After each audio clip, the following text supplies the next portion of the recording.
Hi friends, welcome to my channel. ఇది నా కొత్త ఛానల్. సో ఇది ఎక్కడ అంటే సింగపూర్లో ఉండే చాలా ప్రీషియస్ బ్రిడ్జ్ అనమాట. ఇది ఒక బీచ్ దగ్గర ఉండే బ్రిడ్జ్. బీచ్ దగ్గరికి వెళ్ళాలంటే ఫస్ట్ ఈ బ్రిడ్జ్ని దాటుకొని వెళ్ళాలి. ఈ బ్రిడ్జ్ చాలా ఫేమస్ సింగపూర్లో.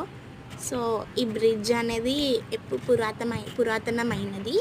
సో మా ఛానల్ ఇంకా ఫేమస్ అవ్వాలని కోరుకుంటున్నాను.